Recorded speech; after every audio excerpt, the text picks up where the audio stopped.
Bab 9. Permasalahan remaja dan solusinya. Materi ini dipersembahkan oleh Yulvianingsih Kulin dan Meliana Datu. Jangan berharap untuk hidup tanpa masalah. Tidak ada hal yang seperti itu. Sebaliknya, berharaplah untuk hidup yang penuh dengan masalah. Baik, Mark Manson. Topik yang akan kita bahas bersama yaitu A. Dimensi-dimensi perkembangan remaja. B. Permasalahan remaja dan akibatnya. C. Solusi permasalahan remaja. Yang pertama, dimensi-dimensi perkembangan remaja. Masa remaja merupakan masa di mana seorang individu mengalami peralihan dari satu tahap ke tahap berikutnya dan mengalami perubahan baik emosi, tubuh, minat, pola perilaku, dan juga penuh dengan masalah-masalah. Oleh sebab itu remaja sangat rentan mengalami masalah psikososial, yakni masalah psikis atau kejiwaan yang timbul sebagai akibat terjadinya perubahan sosial. Orang tua, guru, dan masyarakat perlu memahami permasalahan remaja sehingga dapat membantu mereka menemukan solusi melewati masa remaja. Untuk dapat memahami remaja, maka perlu diperhatikan perubahan pada dimensi-dimensi yang meliputi dimensi biologis, dimensi kognitif, dimensi moral, dimensi sosial emosional, dimensi agama. 1. Dimensi biologis. Pada saat seorang anak memasuki masa pubertas yang ditandai dengan menstruasi pertama pada remaja putri dan perubahan suara pada remaja putra, secara biologis mereka mengalami perubahan yang sangat besar. Masa pubertas menjadikan anak memiliki kemampuan untuk bereproduksi karena hormon mereka menjadi aktif dalam memproduksi dua jenis hormon atau gonadotropins yang berhubungan dengan pertumbuhan yaitu follicle stimulating hormone (FSH) dan luteinizing hormone (LH). 2. Dimensi kognitif. Perkembangan kognitif remaja berada pada periode terakhir dan tertinggi dalam tahap formal. Pada periode ini idealnya para remaja sudah memiliki pola pikir sendiri dalam memecahkan masalah yang abstrak dan kompleks. Kemampuan berpikir remaja berkembang sedemikian rupa sehingga mereka dengan mudah dapat membayangkan alternatif pemecahan masalah beserta kemungkinan akibat atau hasil. Pada kenyataannya, masih banyak remaja bahkan orang dewasa pun belum mampu sepenuhnya mencapai tahap perkembangan kognitif operasional formal ini. Sebagian masih tertinggal pada tahap perkembangan sebelumnya yaitu operasional kognitif, di mana pola pikir yang digunakan masih sangat sederhana dan belum mampu melihat masalah dari berbagai dimensi. Hal ini diakibatkan sistem pendidikan yang menggunakan metode pembelajaran satu arah dan kurangnya perhatian terhadap pengembangan pola berpikir anak. Penyebab lainnya yaitu pola asuh orang tua. 3. Dimensi moral. Para remaja mulai membuat penilaian tersendiri dalam menghadapi masalah populer yang berkenaan dengan lingkungan mereka, misalnya politik, kemanusiaan, perang keadaan sosial, dan sebagainya. Kemampuan berpikir dalam dimensi moral pada remaja berkembang karena mereka mulai melihat kejanggalan dan ketidakseimbangan antara ekspektasi dan realita. Perubahan inilah yang mendasari sikap pemberontakan remaja terhadap peraturan atau otoritas yang selama ini diterima. Peranan orang tua atau pendidik amatlah besar dalam memberikan alternatif jawaban dari hal-hal yang dipertanyakan oleh anak remaja kepada mereka. Orang tua harus bijak dalam memberikan jawaban alternatif agar remaja tidak mencari jawaban di luar yang mungkin akan berbahaya bagi anak itu sendiri. 4. Dimensi sosial emosional. Dalam hal kesadaran diri, pada masa remaja, para remaja mengalami perubahan yang dramatis dalam kesadaran diri mereka atau disebut juga self-awareness. Remaja cenderung untuk menganggap diri mereka sangat unik dan bahkan percaya keunikan mereka akan berakhir dengan kesuksesan dan ketenaran. Pada usia 16 tahun ke atas, keeksentrikan remaja akan berkurang dengan sendirinya jika ia sering dihadapkan dengan dunia nyata. Para remaja juga sering menganggap diri mereka serba mampu, sehingga seringkali mereka terlihat tidak memikirkan akibat dari perbuatan mereka. Remaja yang diberi kesempatan untuk mempertanggungjawabkan perbuatan mereka, akan tumbuh menjadi orang dewasa yang lebih berhati-hati, lebih percaya diri, dan mampu bertanggung jawab. Inilah yang sangat dibutuhkan sebagai dasar pembentukan jati diri positif pada remaja. 5. Dimensi agama. Pola perubahan minat beragama pada remaja menurut Hurlock dapat dikelompokkan ke dalam 3 periode.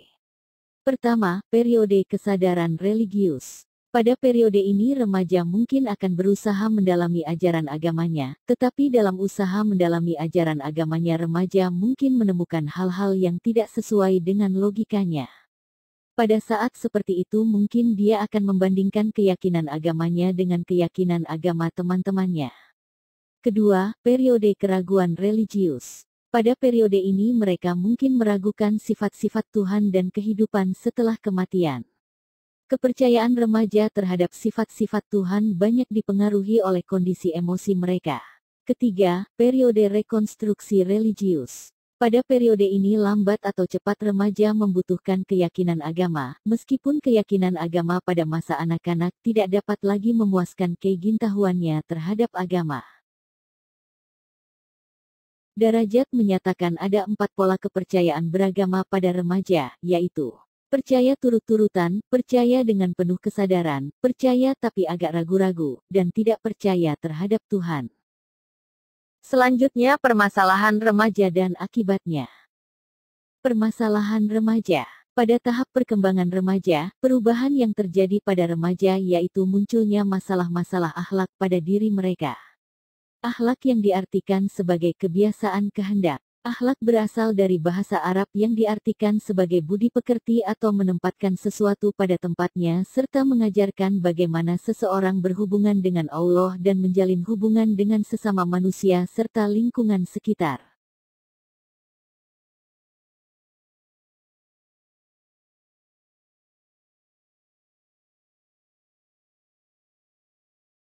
Satu, rendahnya keimanan remaja terhadap Allah.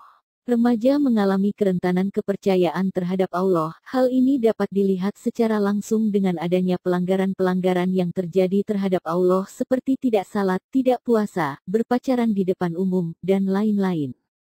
Rendahnya keimanan remaja menjadi penyebab permasalahan akhlak seperti seks bebas, merokok, penyalahgunaan narkoba, pencurian, dan lain sebagainya. 2. Menurunnya pelaksanaan ibadah pada remaja. Sebagian remaja mengalami penurunan pengamalan terhadap agama dibandingkan dengan masa kekanak-kanakan mereka di usia sebelumnya, dan sebagian remaja bahkan menimbulkan rasa marah ketika diingatkan untuk melaksanakan ibadah dengan berbagai macam alasan, malas, bosan, dan lain-lain. 3. Penyalahgunaan narkoba. Berdasarkan data penelitian Badan Narkotika Nasional (BNN), jumlah kasus penyalahgunaan narkoba di Indonesia dari tahun-tahun 1998 sampai tahun 2003 adalah 20.301 orang di mana penyalahgunaan tersebut 70% terjadi pada usia 15 sampai 19 tahun. Pada BNN 2008 juga menyebutkan bahwa 3,6 juta penyalahgunaan narkoba di Indonesia dan 40% dari mereka yang pertama kali mencoba narkoba di usia 16 sampai 18 tahun. 4. Seks bebas. Dalam penelitian Adi Kusuma tentang sikap remaja terhadap seks bebas di Kota Bali menemukan 88,33% responden mengatakan ingin melakukan seks bebas namun takut pada resiko dan 26,66% menyatakan bahwa melakukan hubungan seks bebas adalah cara terbaik memenuhi keinginan seksual. Berdasarkan survei yang dilakukan oleh Direktur Remaja dan Perlindungan Hak-Hak Reproduksi (BKKBN), melaporkan bahwa 63% remaja Indonesia di usia SMP dan SMA sudah melakukan hubungan seksual di luar nikah dan 21% diantaranya melakukan aborsi. Dari hasil penelitian ini dapat disimpulkan bahwa pergaulan remaja di Indonesia semakin mengkhawatirkan. 5. Merokok. Merokok merupakan sesuatu yang tidak asing lagi terutama di masa modern saat ini. Kebiasaan merokok dianggap dapat memberikan kenikmatan bagi perokok. Namun berbagai kandungan zat yang terdapat dalam rokok dapat memberikan dampak negatif bagi pengguna maupun orang-orang yang berada di sekitar mereka. Hal ini dapat dilihat dengan kegiatan merokok yang dilakukan oleh remaja yang biasanya dilakukan di depan orang lain, terutama dilakukan di depan kelompok sebayanya karena sangat tertarik atau dengan kata lain terikat pada kelompoknya. 6. Bolos sekolah. Dalam penelitian Masengudin menyatakan bahwa bolos sekolah yang dilakukan oleh remaja 3-4 hari dalam seminggu. Para remaja bolos sekolah karena hanya mengikuti kesenangan duniawi seperti bolos untuk menonton konser atau aktor kesukaannya, untuk jalan-jalan, dan untuk kegiatan hura-hura lainnya. Seperti yang dilakukan Lily, remaja 14 tahun yang mengaku bahwa sudah mulai antri sejak pukul 8 pagi dan bolos dari sekolah hanya karena ingin melihat konser Justin Bieber, penyanyi kesayangannya. Akibat-akibat yang ditimbulkan dari berbagai permasalahan akhlak remaja yang telah kita bahas antara lain. 1. Terkena HIV/AIDS. Berdasarkan data resmi Kementerian Kesehatan, sudah 26,400 orang mengidap AIDS dan 66,600 orang terinfeksi HIV positif. Kepala Badan Kependudukan dan Keluarga Berencana Nasional (BKKBN), Sugiri Syarif menyatakan lebih dari 70% dari pengidap HIV/AIDS tersebut adalah generasi muda usia produktif yang berumur antara 20-39 tahun, di mana usia 20 tahun masih merupakan usia remaja akhir. 2. Mencuri, menodong, mencopet, dan sejenisnya. Untuk mendapatkan uang dalam pemenuhan kebutuhan hidup hura-hura, sebagian remaja melakukan pencurian, penodongan, pencopetan, dan sebagainya. 3. Bunuh diri. Pakar sosiologi dari Universitas Jenderal Sudirman, Tias Retnowulan, mengatakan dari berbagai kasus bunuh diri yang terjadi memang dilatar belakangi berbagai motif. Terutama pada kalangan remaja yang sering dilatar belakangi motif yang dalam pandangan umum terbilang remeh seperti karena tidak dibelikan motor atau diputuskan oleh kekasihnya. 4. Berkelahi dengan teman atau antar sekolah. Dari berbagai penelitian menunjukkan bahwa perkelahian antar remaja dimulai dari perselisihan perebutan pacar, perebutan popularitas, pembelaan geng, dan umumnya yang terjadi karena adanya ketersinggungan antar remaja. 5. Kebut-kebutan. Dalam penelitian Masengudin, 63% responden mengaku melakukan kebut-kebutan di jalan pada saat bolos sekolah maupun pada saat pulang sekolah atau pergi ke sekolah. Hal ini dilakukan oleh sebagian remaja yang memiliki waktu luang seperti saat bolos sekolah. 6. Menggugurkan kandungan. Permasalahan yang banyak ditimbulkan dari seks bebas adalah hamil di luar nikah. Banyak dari remaja yang melakukan aborsi untuk menutupi kehamilannya yang dilakukan ketika janin berusia 1-3 minggu. Penelitian di Bali tahun 1989 menyebutkan 50% wanita yang datang di suatu klinik untuk mendapatkan induksi haid berusia 15-20 tahun. Menurut Prof. Wimpi, induksi haid adalah nama lain untuk aborsi. Kejadian aborsi di Indonesia cukup tinggi, yaitu 2,3 juta per tahun dan 20% di antaranya remaja. 7. Berbohong. Dalam penelitian Masengudin, 100% responden menyatakan pernah berbohong kepada orang tua, guru, atau teman. Mereka berbohong masalah uang sekolah, pekerjaan rumah, ibadah, janji, dan lain-lain. Yang terakhir adalah solusi masalah remaja. 1. Membekali keimanan remaja. Membekali keimanan remaja dapat dilakukan orang tua sejak anak-anak. Pelaksanaan tugas yang sangat penting dari orang tua kepada anaknya yaitu mengajarkan agama yang benar dan budi pekerti yang luhur. 2. Memberikan contoh dan mengingatkan pengalaman ibadah remaja. Pembiasaan melakukan ibadah sudah diajarkan sejak masa anak-anak kemudian dilanjutkan pada masa remaja. 3. Memberikan informasi tentang bahaya merokok dan narkoba. Penyampaian informasi ini dapat dilakukan dalam bentuk obrolan dalam keluarga atau nasihat yang diberikan orang tua atau guru pada waktu tertentu. Menempatkan diri menjadi tempat remaja bertanya tentang informasi yang berkaitan dengan rokok dan narkoba adalah cara baik bagi orang tua dan guru dalam menjaga remaja terhindar dari rokok dan narkoba. 4. Memberikan informasi tentang pengaturan perilaku seksual. Penelitian di Jakarta pada tahun 1984 menunjukkan 57,3% remaja putri yang hamil sebelum menikah mengaku taat beribadah.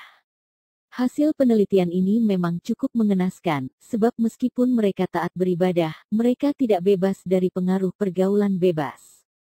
Oleh karena itu, orang tua dapat melakukan pemberian informasi pengaturan perilaku seksual ini secara bertahap pula.